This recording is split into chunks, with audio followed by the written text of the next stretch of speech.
Okay, welcome to this next step.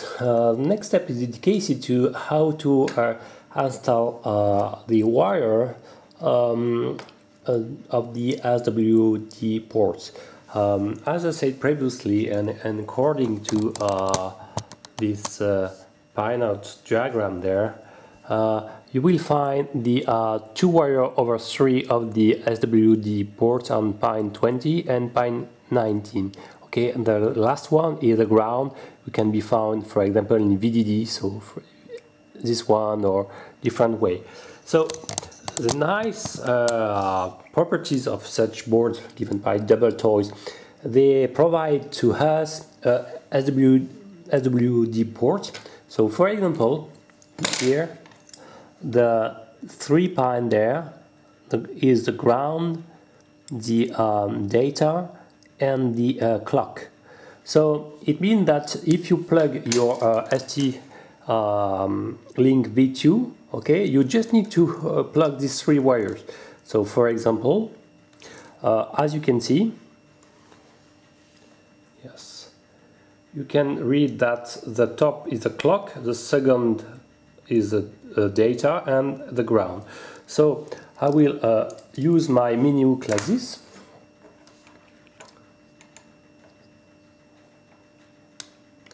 Okay, and connect this clock like this. The second is the data, is the red one. Okay.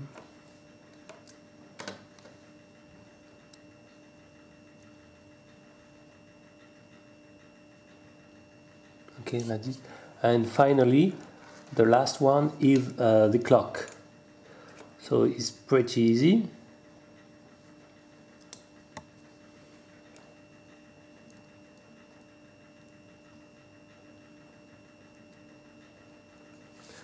So as you can see, like this, I can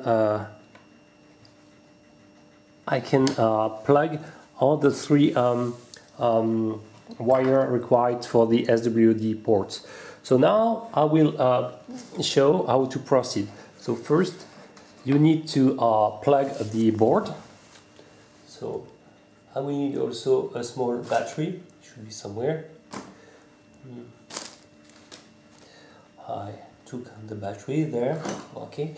So in order to flash the software, you need the firmware. You need also a 2S LiPo, because this V262 board is powered by a 2S LiPo. So I will plug the on USB 2 port the plug. Okay. So now I will start the KU-Vision 5. Okay, I will try to concentrate everything. So I don't know if it's possible. Yes, like this. You can see everything. Okay. So I will run KU-Vision 5, and I will open the project. So you have the open project there. I don't know if I can make a small close-up for those. Yes. Okay. So you have to open project and go to Bradwii, where I unzip the quad firmware flashing. Go to K flashing tool, and you have a project, GXD hack UV project. Open it. He said it's already open, but it's okay. So you will need to recompile it. Okay, recompile and flash it. So here is the button. They are more or less the same that in any C++ compiler. You have to build here, rebuild here, and what is very interesting here is to flash. It means to download to the ARM core the compiled source. But the first thing to do is to be sure that you correctly selected the ARM core. Here our Mini 54 ZAN. So you have to click on option for target here, and then go to debug. Okay, and click on setting there. So, and then finally go to flash download. So here you have a list of all the compatible devices where I can eventually flash.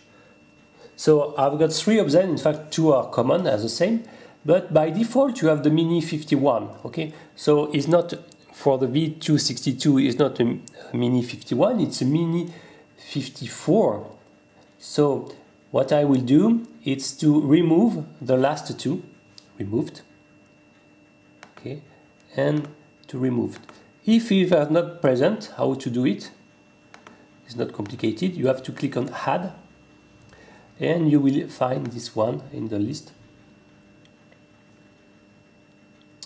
It should be somewhere.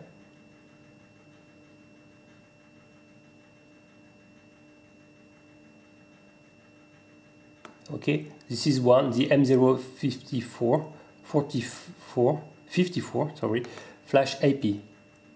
You make Add, and this one. You click on OK, and now it should work. So what you will do, you can compile this source. Okay, it's pretty light, and so I will follow this instruction. So you have to click on it. Be aware to plug first your LiPo battery of the V262 board. Okay, it's important.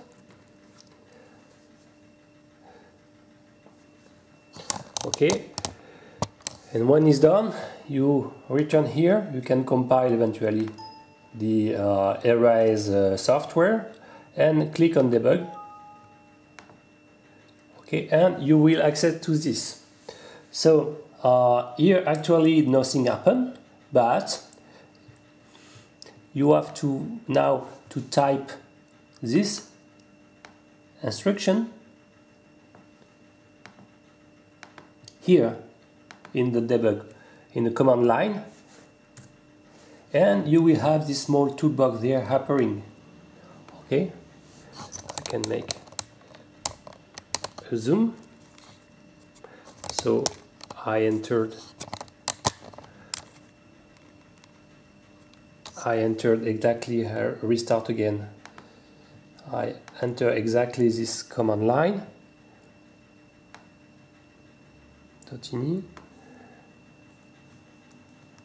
And I copy here in the command line. So it's working. You have this small panel appearing, and if you want, you click on show config, and as you can see, he found correctly the Mini 54 ZAN. So it means that you correctly hooked the 3 wire here. So it's a way to show this point. So what you will do is to click here to erase the chip. So click here. So it will, if it's the first time, so since I already did it, so the first time it will erase the chip. Okay, so he says it's doing nothing because I already did it in the former previously. So if the first time you are doing it, it will erase the chip, and after you have to write the standard config by pressing here, and if the job is done, is written down. So you can press here to see the device if your hooks, your wiring is correctly done. Erase, delete the initial firmware by pressing here. Since it's not locked, nothing appears, and write the standard setting here. Okay, so now I can close this project. Okay, I can stop the debug. Okay, and I will open the new Bradwii, the final Bradwii project. So I will go to project, open project, and go to the Bradwii folder. If I can make a small zoom, and go to Bradwii master, and here I will use the V202 project. Okay, so it's open a lot of sources. As you can see, it's open a lot of sources.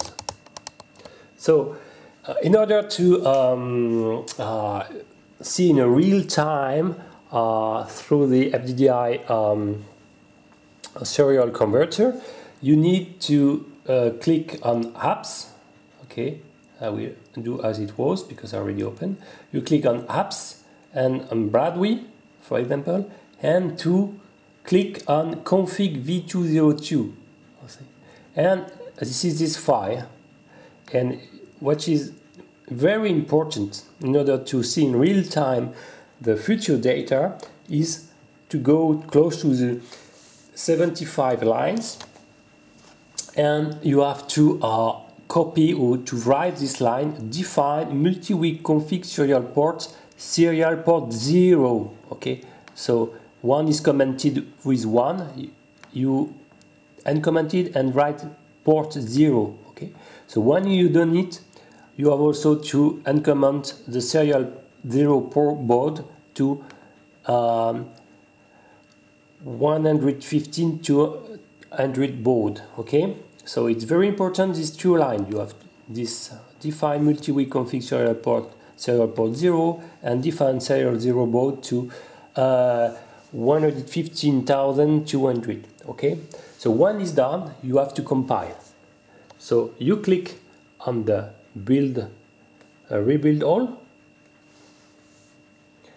So you have here some logs indicating the progressions of the construction, and you have 0 errors, only 1 warning. So when it's done, also for this project you have to be sure that you are selecting the right ARM core. So go to the